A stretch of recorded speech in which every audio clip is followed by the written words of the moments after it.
Vanishing Point will let you take images and put them on different planes. They're ideal for wall signage. You can put your own name engraved into a statue. And I want to change these words from speed limit 45 to speed limit sexy. It just makes me think of that because of this lip print that was on this speed limit sign on the Golden Gate Bridge.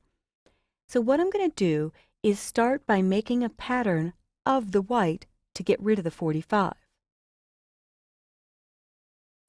I use my rectangular selection tool, and I will choose Edit, Define Pattern, and call it White Sign, might just be white, and I will deselect, and then use my lasso tool to select the number 45. A lot of people might have gone for just content-aware fill, and I'll show you that in this case. Edit Fill, Content Aware, but it randomly grabbed other letters from the sign, so I'll undo that. So Edit Fill with Pattern and the pattern I just built. White sign. Perfect. Command D or Control D will deselect. Now, I've got the word sexy already typeset for you, but we need to make it look like it belongs on the sign. So I will grab this pattern that I cloned from the letters in the sign. And I will go to my Layers panel and FX and Pattern Overlay. And I did a pattern earlier, but I wasn't really happy with it. So I'm going to hit Cancel, and I'll select this. Select All, Command A or Control A. I had to resort to cloning because one small pattern just wasn't doing what I wanted. So I could do more work on this, but you'll get the idea. So Edit, Define Pattern, and I'll call it Gray Text Fill. I'll come back to my sexy text and go to FX, Pattern Overlay, choose the last one in the list. That's always the pattern you build, and I could do some more work to clean it up, but for today we'll let it go. Now to make this have the edge that the sign had, I'll do a stroke around the outside of the text, and maybe 2 pixels, and 60% opacity? Yes, so 60 or 70% opaque may make it look more natural. Now I want to warn you, in order to put this text in the sign, I need to flatten everything. So I do recommend you do a Save As and keep the text by itself, and then another Save As for the flattened version. So if I want to go back and edit the font or edit the pattern or the stroke, I have the end one with layers, and the flat one, I will choose Layer, Flatten Image. Now select All. And I may need to do a little bit more so that this isn't pure white, but this should work for now. So select All I just did. I zoomed out with Command minus or Control minus. I'll copy it, and here comes the vanishing point. A lot of buildup. But imagine doing this on signage, on box covers or product covers. A lot of people use vanishing point for mock-ups of physical products. So I will choose Filter, Vanishing Point. And it gives an odd preview on this, but I'm zooming in with Command plus or Control plus, zoom out with Command minus or Control minus, and I need to create an area picking up the perspective for the sexy to go into.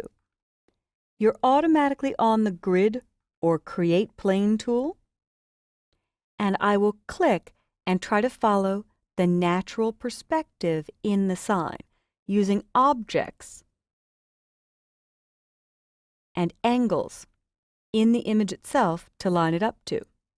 If you got blue, you did very well. If it turns yellow, it's okay but not really realistic. And if it turns red, it's bad. So shoot for the blue. And I often pull this to real objects in the image. Come on, select. There we go. All right.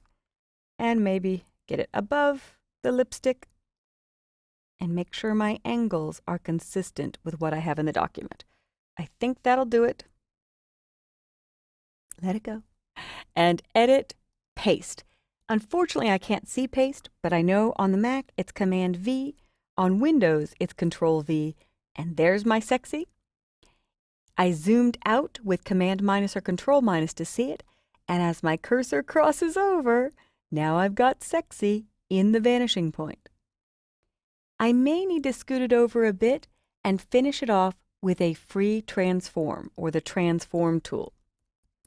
And often you have to see the edge to do the transform, so I'll hold down Shift, grab the corners, getting closer, Shift, grab the corners.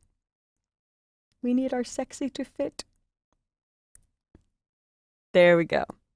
And it could be possibly a little bit bigger, so Shift is just keeping it proportional. I could adjust my vanishing point plane, but I think you'll get the idea. I could do more with my font to make it taller or wider before I brought it in, but play on your own.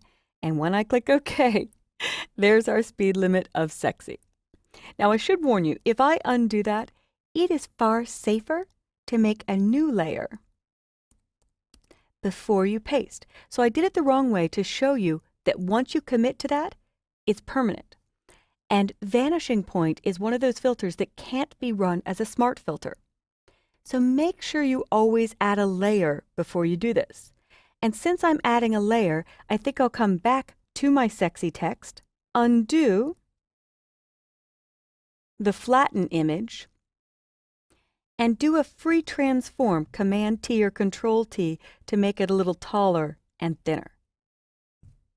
Press Return or Enter, Layer, Flatten Image. It still won't be perfect, but it'll be closer. I'll just use my Marquee tool to copy. That way I don't get all this extra white on the outside.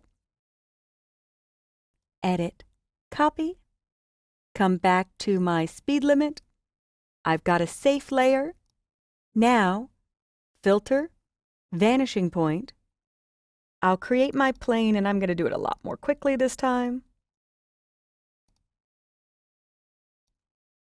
I'll paste, Command V or Control V. I'll drag sexy into the sign. A little more scaling needed. Free transform, Shift, and I'll zoom in so I can better position it. And actually, I could have just scaled here too.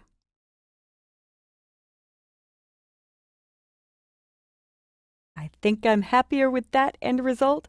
I always use my arrow keys to nudge. It won't be perfect, but it'll be good enough for today. So I'll click OK. And the reason I wanted this on another layer is so I could also lighten the opacity a bit to give it that more washed out look, and that looks far more realistic. So good luck with Vanishing Point. It is immensely helpful for really fun Facebook or Twitter posts, but also helpful for product mock-ups or etching your name into a statue, because everyone should have a statue in monument to them. So thank you, and I hope you enjoy Vanishing Point.